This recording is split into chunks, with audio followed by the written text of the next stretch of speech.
Steve Stouthamer, welcome to the Preconstruction Podcast. Thank you. It's great to be here. Good. Just in the prep talk there, I can't believe this is one of your first podcasts.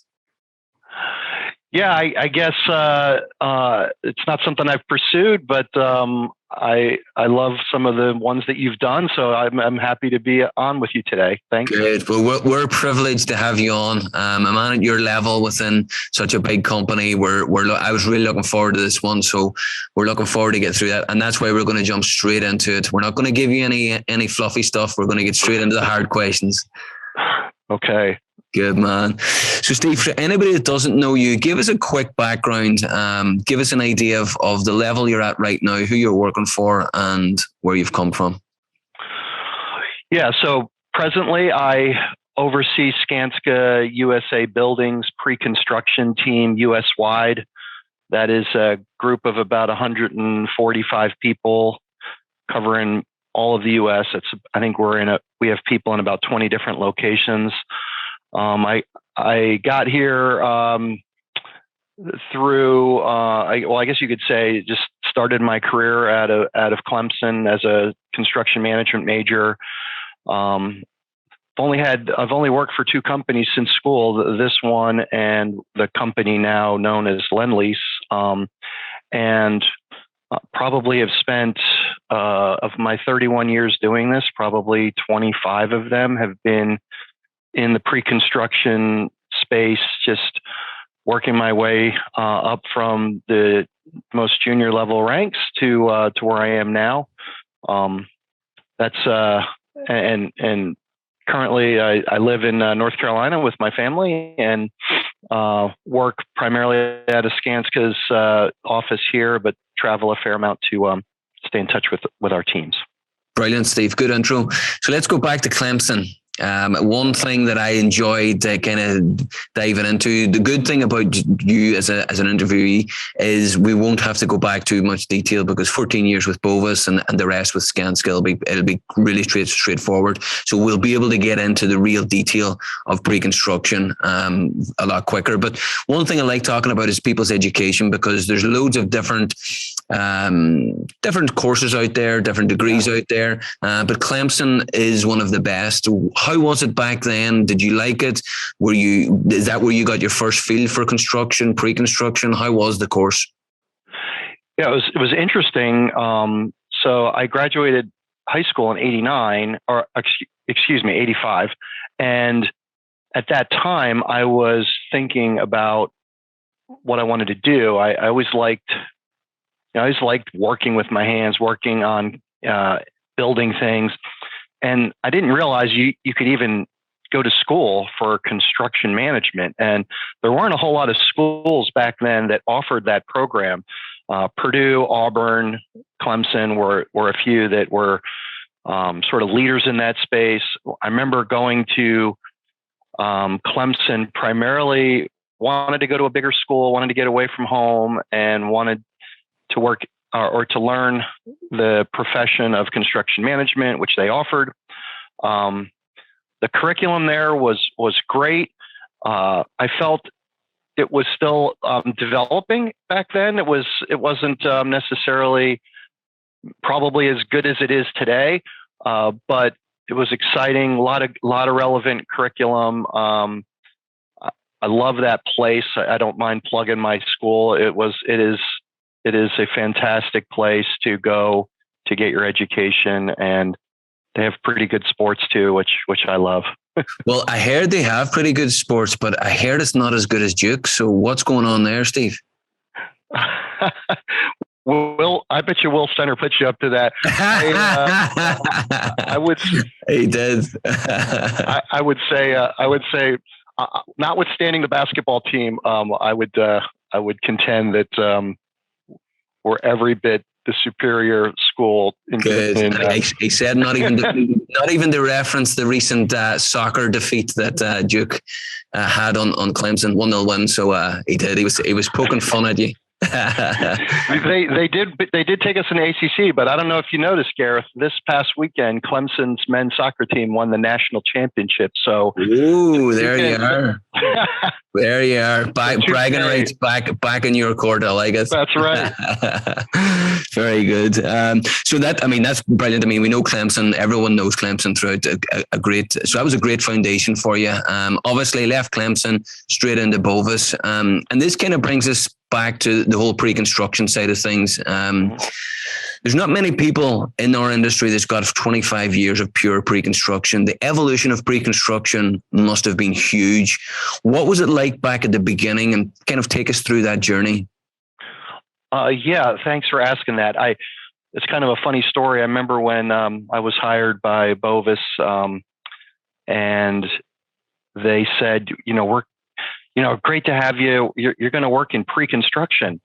And I remember stopping and thinking, well, I've heard of construction, but never pre-construction. I didn't even know what it was.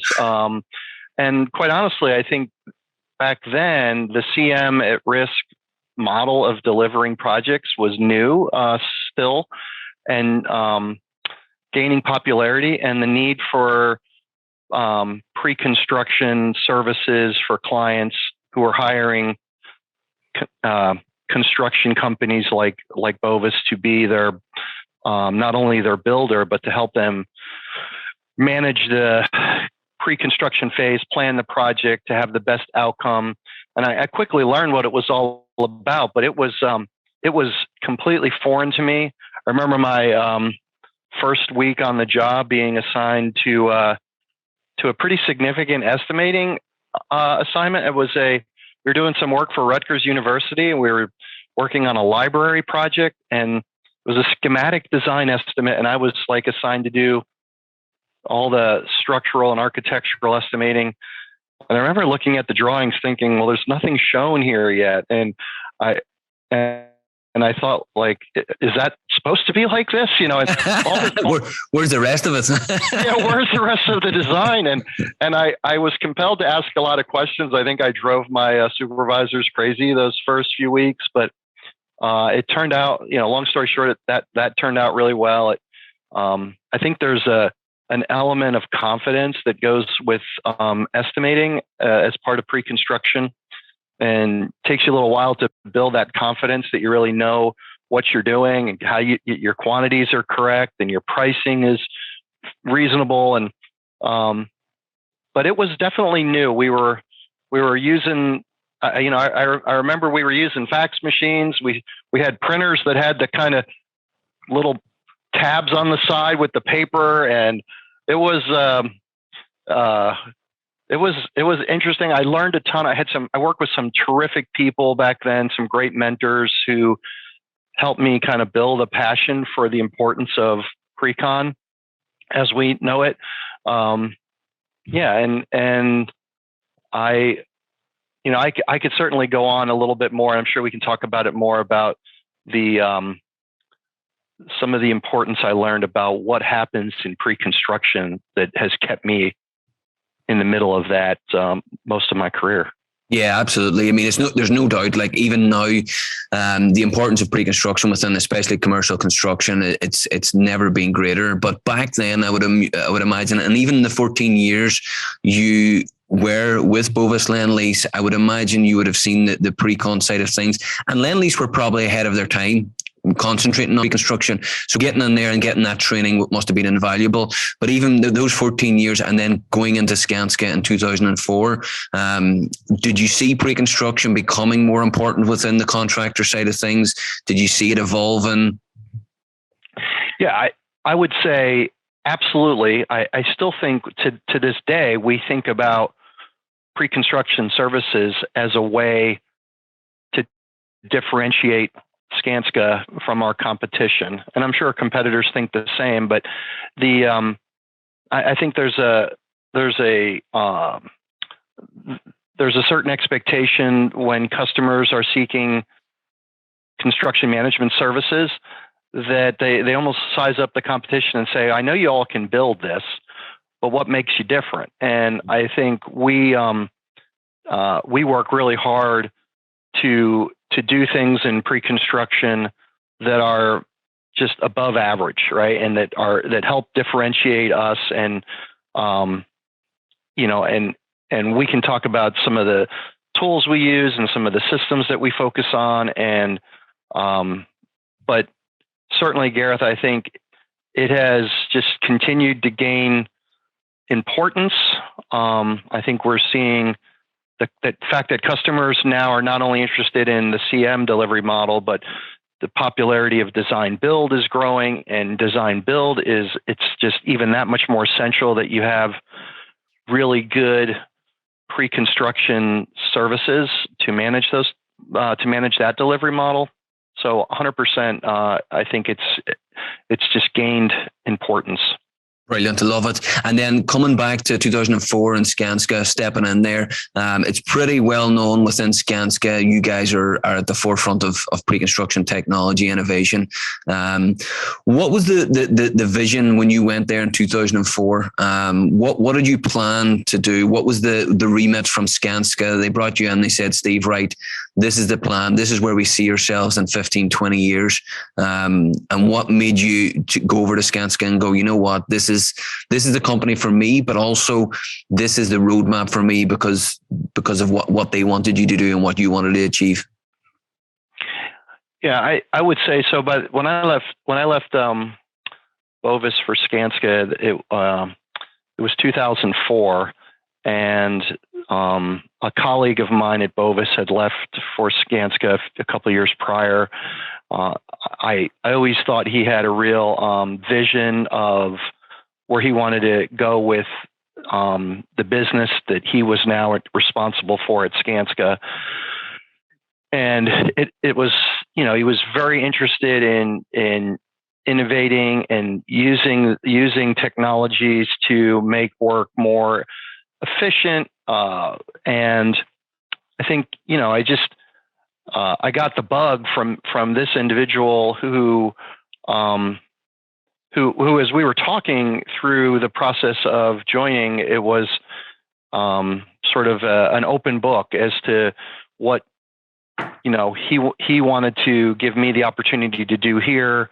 I also was attracted to the fact that Skanska had an organization around their pre-construction services that was national. It wasn't just local pre-con teams who were siloed. And to this day, we maintain that approach to our pre-con, like just like you understood from my role, I oversee all the pre-con team members US-wide, and we're quite adept at sharing resources across offices to support our business. It's not unusual to find any member of our team in one office working for projects in another location. So I think we really have a nice business model that breaks down silos and shares resources to the betterment of our business. Brilliant. Love it. And I mean, listen, managing a team of 145 people, although I would imagine not all direct reports into yourself, I mean, that takes up a lot of time. But one thing that you're real passionate for is pre-construction technology and pre-construction data. Where did that passion come from, and how do you see it evolving? And talk us through the Skanska journey of pre-construction data, because that was one of the big passions that you had. I don't know if it was as early as 2004, but where did that come from, and how's that journey been? Yeah. I would say this, as someone who had to teach themselves how to be a good estimator, as I was describing earlier, and realizing that what our customers really value is accurate conceptual estimating of their projects, right? When we're hired, they expect us to pin down the price of the project, hopefully within their budget, or help them get it to their budget and control it through the life of the project, but certainly till we can guarantee that price. And when you think about the responsibility that comes with that, one of the most important things that you can have at your disposal is information about similar projects. And I realized that early on in my career, but it wasn't until I had leadership responsibilities that I could really begin to do something about that. And so much of what I've seen over the years even in-house, but from others, is a focus on just cost, what projects cost and how big they were. But knowing, like, at a conceptual estimator's perspective, that what's really important is what makes up the cost. What are the systems that are part of a building? How much material and quantity goes into each of those systems? And if you can harness that information on past projects and use it as a resource when you're estimating current projects, and look back and say, well, your foundation concrete density is X, and the weight of a steel frame building of this type would normally be this, because you have 15 like projects that tell you that. And similar with all the systems that go into buildings, that if you can really harness that information, you can help accelerate the expertise of your estimating team and the conceptual expertise by giving them really a playbook to use. And not only that, when you have that information harnessed and can present it visually, you can demonstrate to your customers your expertise in the field, and that attracts customers, right? Like, they feel like you are someone they can really trust, and you'll bring them good advice and good information, and that's exactly what they're looking for. Brilliant, Steve. I mean, that all sounds simple, but anybody listening to this, whether it's a junior estimator or a senior VP of pre-construction, knows that that's difficult. That's hard work. There's a lot of leg or heavy lifting that goes into something like that. How long before, and I would imagine there was like 2 or 3 years that maybe C-suite or senior leadership were looking at you going, Steve, we're investing a lot of time and effort into this. I mean, when are we going to see this come to fruition? How difficult were those early days, and what sort of conversations were happening?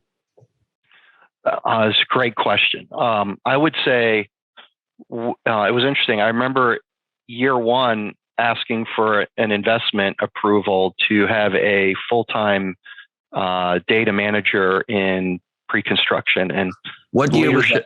That would have been 2015.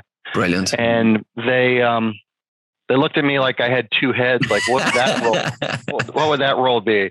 Yeah. They thought you were starting a tech company, did they? Yeah.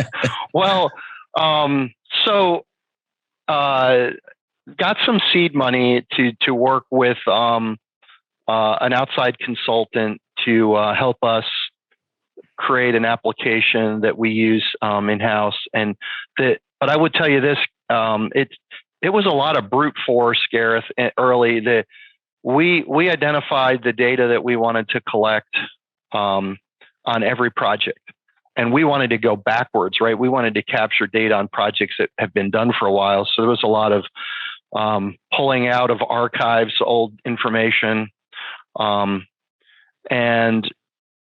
we actually took people out of their traditional estimating workflows and dedicated them to going back and doing data collection for several months. We still largely rely on just a few people to do most of the data collection. The biggest challenge you have is freeing up time for estimators who need to go from one project to the next to actually complete the data cycle for our benchmarking tool. And we've learned so many lessons. We do have a full-time team member who focuses on our data tools in pre-construction. We have a steering team that meets regularly to kind of look at how we've developed the tool that we use and maintain it and improve it.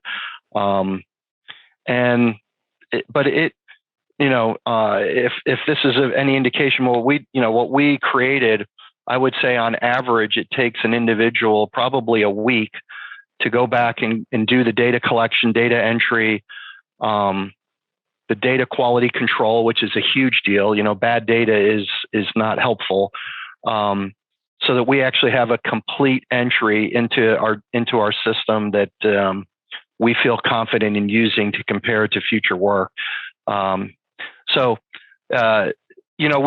was probably about 2 years into that where we showed the leadership of the company what we've been working on, and it was still pretty early, but it was advanced enough that they were like, wow, this is really excellent, and keep going. Brilliant. So that's how it worked. Wonderful. And then 2 years in, as you say, it's at its infancy. How did you visually show it then? Was it just at its because I mean the back end is obviously the most important part, but then you get to the sexy side where it's at the end of it you can throw up a beautiful big image, and we're all visual people. Our clients are visual people. Senior leadership. There's very few of us that are able to just look at data and kind of imagine something. When did that start evolving, the front end piece? Yeah, so we decided to use Microsoft Power BI for visualizing our data, and this individual that works on our team was an expert with that product, and helped us take sketches and turn them into real visuals. It was very interesting. We had this idea of like, well, we want a page that shows all of our structural visuals and all of our interiors. And we were doodling on whiteboards, and this individual said, yeah, I get that. And then we would have iterations of going back and forth, looking at how she interpreted our ideas. And it took months to kind of get through that and have a first generation. And then when we shared it with our leadership, we just used the live Power BI tool, and we had created sort of dashboards within that, and it's still kind of how we use the tool. We've figured out many different ways to put it to work for us. Mm-hmm. And I hope I'm answering your question with that description, but that's brilliant. Yeah. And the most important thing you mentioned at the very beginning was understanding what data to collect, because there's so much data out there that you could just run around and get your head in a spin. Has that evolved any? Like, have you broadened what you collect now, or have you just kept to the core principles? Well, as more and more people within our team use the tool, they have discovered that, boy, I wish we were collecting this item or that item. And so we've had to kind of be a filter for what we change and add. Because as you imagine, if you've already got a certain critical mass of projects in the system that you didn't maybe grab a particular data item for, if you decide to add that now, do you make a decision to go back and add it to the however many projects you've already done? Because then it's a matter of going back into archives and finding information. So if I had some advice, if I was starting all over again, we would have added probably a handful of things that we don't have now. We've actually got a small team working on what we call our Gen 2 solution, who are helping us think about where do we want to go with our benchmarking tool in the future. And a lot of the discussion is around some of the new data fields that we'd like to potentially add and how we'd go about managing that. I think you always have to think about keeping whatever you've done current and lead and being a leader. So that's why we have this kind of Gen 2 thinking going on right now. Yeah, you can get carried away and forget about the principles, can't you? And that kind of brings me to my next question. With the pre-con data, obviously it would be quite different for Nashville than it is in Raleigh, than it is in the Northeast. Obviously, is it up to every individual office or team to keep up with data, or does the centralized data person do all of that for them? So it's a combination. Our first line of defense is the local office does the data collection for their project, and they have a tool that helps them get it into the national system. When capacity is an issue, we try to bring in our a couple of our team members who have a role in the data collection to make sure we still get it done.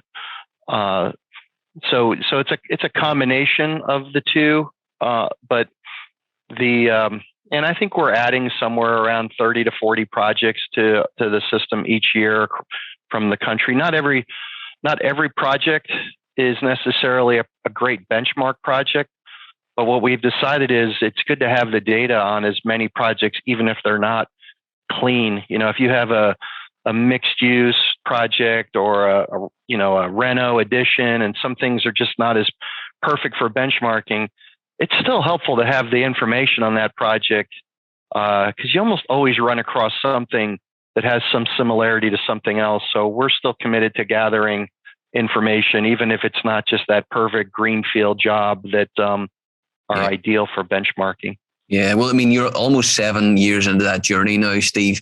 How important is it now when you go and sit down with a client, or your team sits down with a client and they're able to just sit there with the projector, the laptop, whatever it is, the visual aid, and to be able to say, well, in actual fact, we've built 4 of these in the last 4 years, and these are the benchmarks. I mean, it must just be so much easier for the team.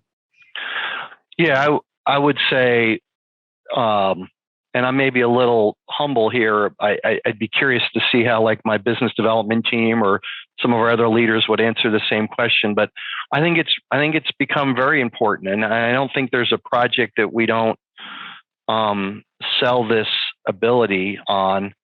And I think I've heard many stories as we're presenting to customers where we're talking about a range of topics, but when we get to this benchmarking and what we're doing there, they really like sit up and like, whoa, that's really good. And I could probably make the case that there are a couple clients that we're working for now that simply told us that, we selected you because of what you're doing with data. Benchmarking tool, yeah. And it's, I mean, you look at it, you were obviously ahead of your time, progressive. I mean, I've got a few words down here. You're relentless in your innovation. That obviously was an entrepreneurial streak within you. What do you think kind of stimulated that, or where did that come from? Was it the way you were brought up with your parents? Was it somebody that maybe a mentor? So I would say I feel blessed to have had a lot of people that took an interest in me. Of course, my parents. My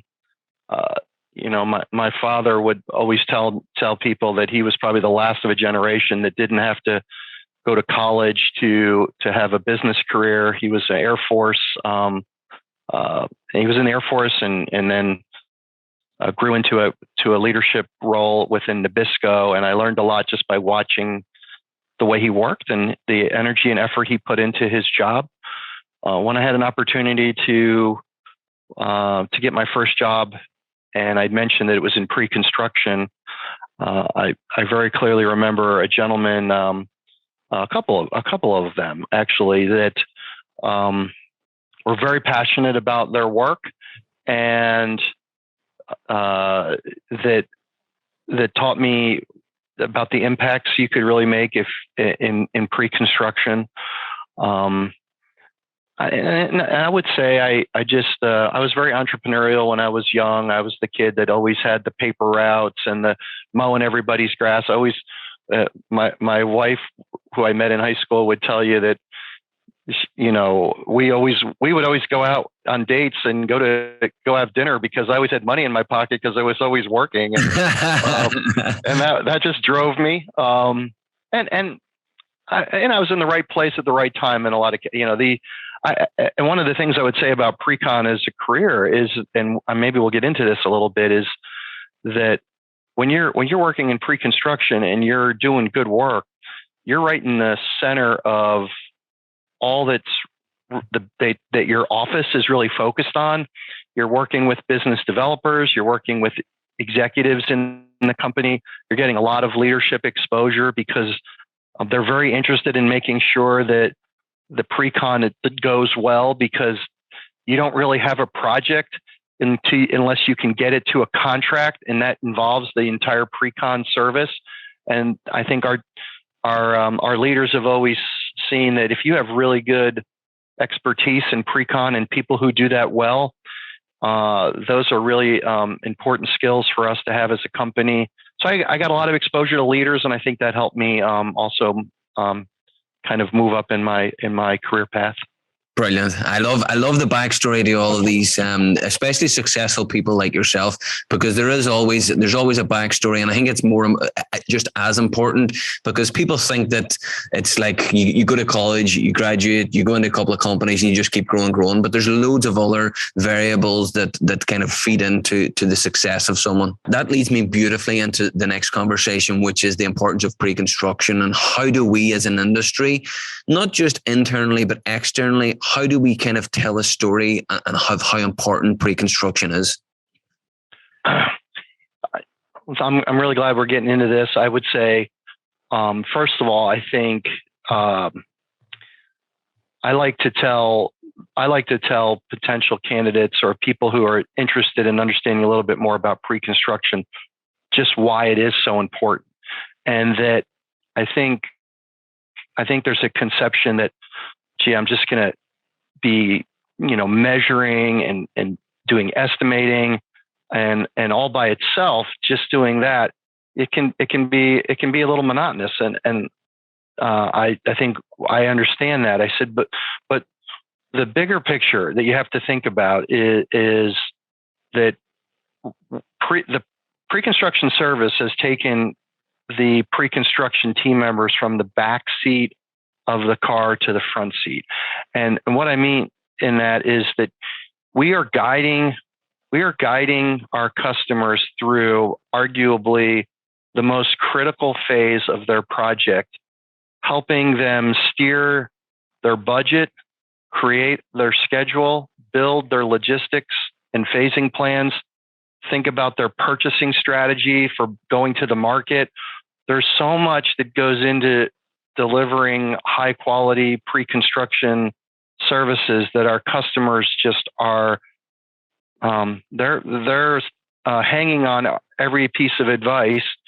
We're doing that while we're working with world-class design firms who also have a vision for the customer's projects. And we have to help kind of find that sweet spot where it works for them, it works for the customer, it's a good business deal for our company.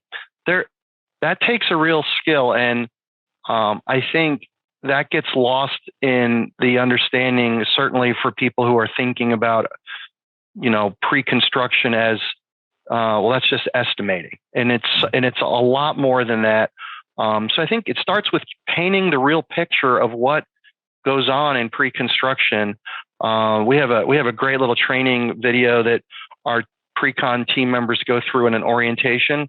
And I've had more than one person say to me after they've viewed it, like, wow, I had no idea how much you guys do in pre-construction. And I'm like, yeah, no kidding, right? And but it's been a turn on for them. So I think it's how you promote it, and it's a big deal.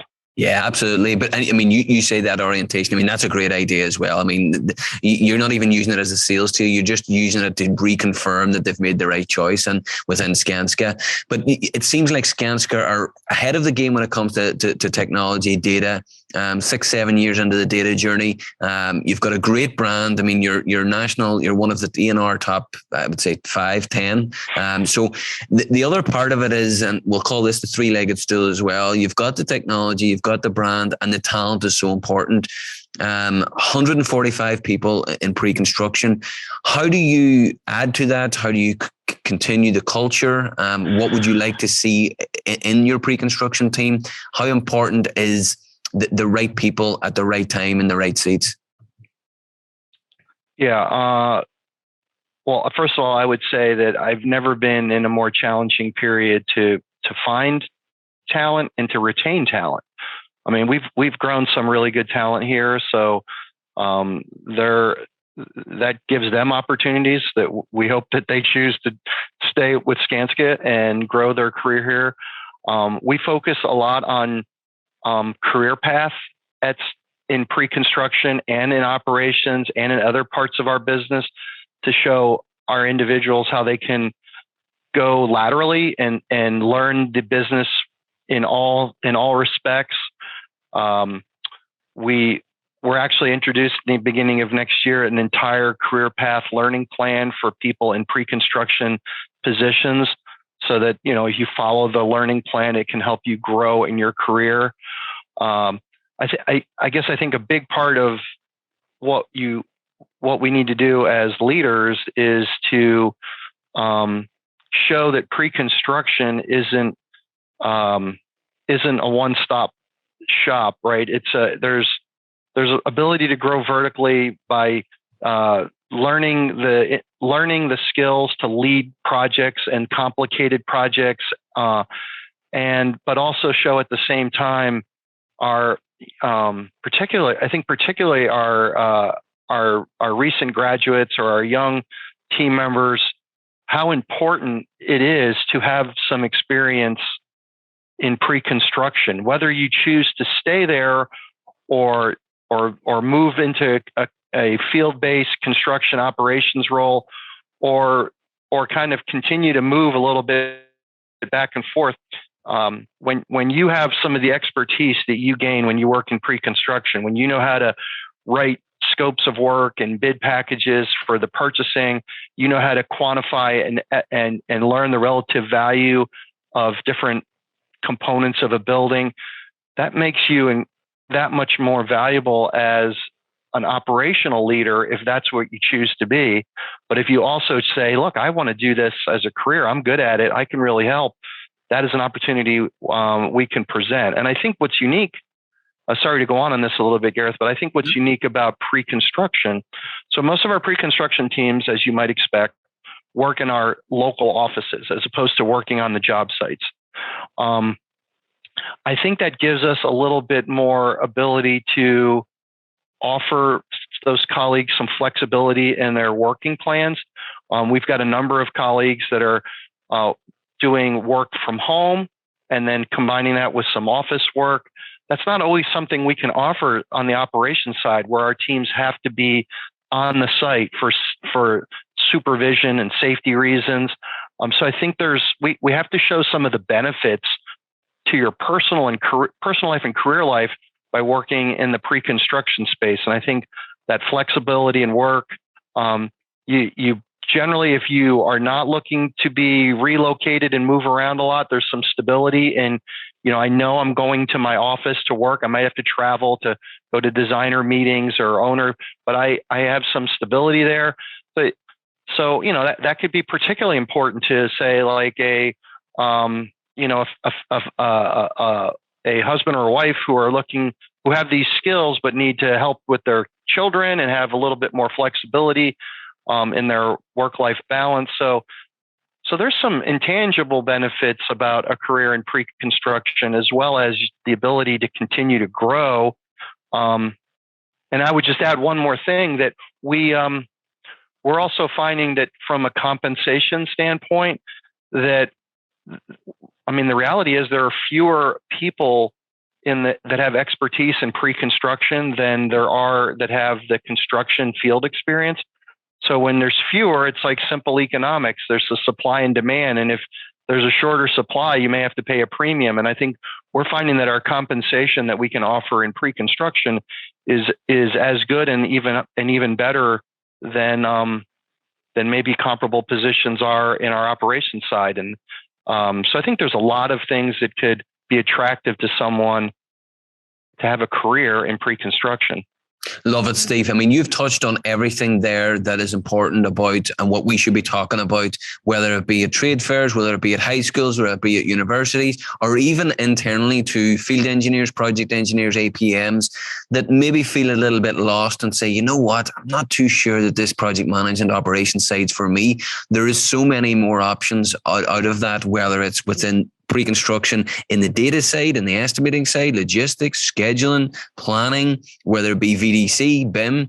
There's just so many options out there. And within pre-construction, the options are much more flexible and there's more growth opportunities as well. So that in itself, that 2 or 3 minutes that you were just talking, is every good young construction management graduate should be listening to that and taking notes. So thank you for that. And then, there's the added bonus, and I'm seeing it all over the country that pre-construction positions, a pre-construction manager is now comparable or getting a little bit more than a project manager. And both are equally as important in the delivery of a project. 100%. I'm biased. I think the single biggest decisions are made within pre-construction to make a project successful. So we may get an operations guy on here to fight his corner, but it's exciting times in pre-con. So thank you for that. And then you mentioned about the flexibility. I mean, to me, we're still fighting this pandemic, the COVID pandemic, but that is the biggest fundamental that will come out of this is flexibility and options for people. How do you find that? How do you manage that? Do you give the responsibility back to the employee or the pre-construction person? Or is it difficult because there's a lot of moving parts with COVID and the pandemic? How have you found it? Yeah, so there's a lot to that question. I think we're all learning, right? We were forced into something that I think we've all always considered in this flexible work arrangements is the term we like to use. That when March of 2020 came, it was, hey, we've got no choice, right? And I think there have been a lot of emotional discussions at a company leadership level, at a local leadership level, because the reality is we have colleagues in the construction field who are have been going to work every day, and we couldn't stay in business without their dedication. Yet at the same time, I think we have to consider what we can do with all of our colleagues, right? How do we help our team members who are in the job site? How can we give them some flexibility to manage their work-life balance?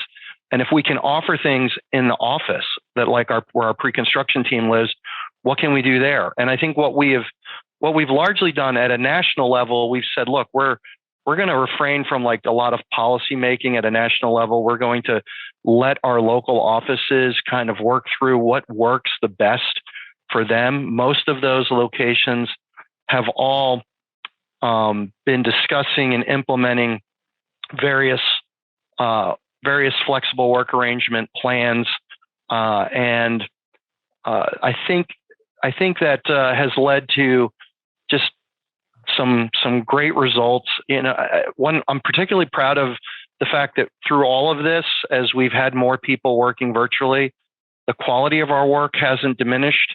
The tools that allow us to work virtually, the WebExes and the Zoom meetings and Microsoft Teams, have really enabled this. I can't imagine what this would have been like 20 years ago. If we were going through this, we would have struggled, maybe not even survived. That's right. But I think now we're learning how to do our work virtually. I would also tell you though, that we're at the same time, when you're virtual for a long time, you feel like I'm missing something in my company's culture. I need some physical presence with my colleagues. So we're kind of in this mode now where we're finding our happy space, our sweet spots. Again, if I could use that term, that where most colleagues that have asked for flexible work arrangements, they're going to spend some time in their office and they're going to spend some time working out of their home. And you know what? They're keen to kind of show us that if you trust me to be in a flexible work arrangement, I'm going to do my work really well. And they don't want to lose that privilege, right? I think we were probably all worried at one point, is our colleagues going to work hard if we can't see them, right? Yeah. And I think they're all kind of proving like, hey, I just appreciate this opportunity for some flexibility. I can assure you I'm going to do good work for you. And we're seeing that. And there's always exceptions, but you work through those. And I think we're just going to continue to do it, Gareth. And because it makes sense, because that's what people are looking for. And unless you want to be part of the Great Resignation, I think you have to find those kind of solutions.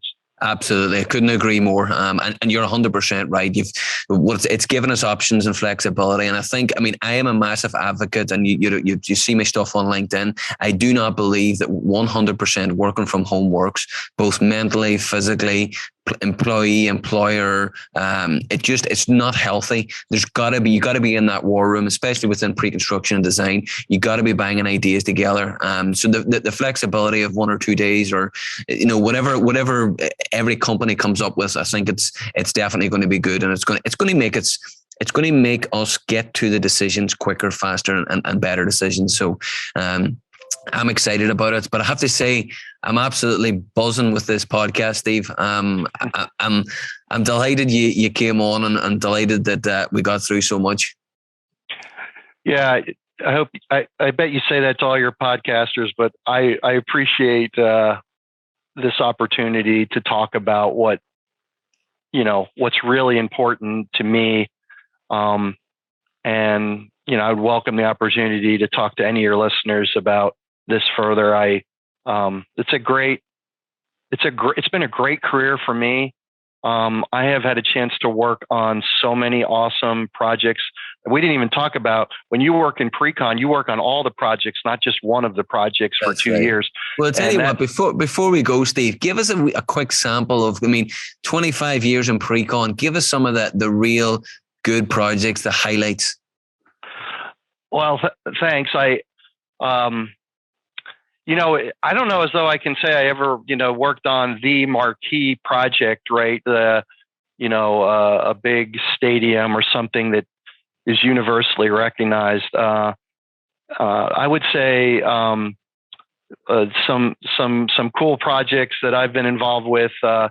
If you've ever been to North Carolina and seen the Hunt Library at North Carolina State University, and this is something that we didn't even talk about, Gareth, but that project was built by Skanska. And I was the general manager of our office at that point. So my career not only has been in pre-con, but because I was a strong leader in pre-construction, I was given the opportunity to run the Skanska office here in North Carolina, which I did for several years. And then was asked to go into a national role in pre-construction. But that's a project I'm particularly proud of. It's some world-class architecture. It's got this crazy robotic book management system. If you ever saw it, it's awesome. Wow. The Raleigh Convention Center. I'd say, I've worked on a bunch of signature projects that are just more locally known, like the Cancer Hospital at the University of North Carolina and the Durham Performing Arts Center. So those are just some projects that come to mind for me but they're all awesome in their own ways. I learned something from every one of them. And again, I can tell you that when I was working on lots of these projects in the course of a year, I had a number of colleagues in the field that were always working on one project from start to finish. And they would always call me to say, "Hey, what's going on in the office? What projects are?" So that was kind of a cool thing about being in pre-con. I was in the pulse of everything, which I enjoyed. So anyway, that's it. And there's no doubt about it. You learn more in pre-con as well. We're talking, and this is a kind of a misconception as well, that I find that everybody says, "Oh no, you learn far more on the field. In the field, you need field experience." And listen, you do need field experience to understand constructability. But once you've got that understanding of how a project goes together, you learn so much more from each individual project, and you touch on so much more. So actually your development is much quicker in probably after 5-6 years in the latter stages of your career. So, and that's where the knowledge is. And then of course the whole knowledge retention, even people keep talking about the great resignation. I want to talk about the knowledge retention of the great retirement age. The amount of people that are leaving our industry, specifically within MEP at the minute, is incredible. There's probably 20-25 people at retirement age within MEP in the US and pre-construction, and they're all within 3 or 4 years of retirement. And God help us when those guys finish off. They should be literally designing computers to download their brain if they can. No kidding. And that is a very real and present issue. And we have an aging pre-con population too, which is why it's critical to develop the future generation of pre-construction and construction leaders. And I would never claim to be able to do what our best construction people can do on the job site. And I couldn't agree with you more. Both sides of this expertise are enormously important. I think there's a great career in construction. It can be cyclical. It can be challenging. It can test your every will. Some of the challenges, but it's very rewarding too, and it's been that for me. Yeah, it's satisfying. There's no doubt about it. You made some of those projects, fantastic projects in Raleigh. And that's the beauty of it, to be able to talk about them and talk about so many great projects. Well, listen, Steve, I want to thank you again. I mean, we're talking about people kind of being advocates for pre-construction. You're definitely one of those people. So thanks for coming on today and discussing all things pre-con. Oh, you're welcome. It was my pleasure. Thanks for having me.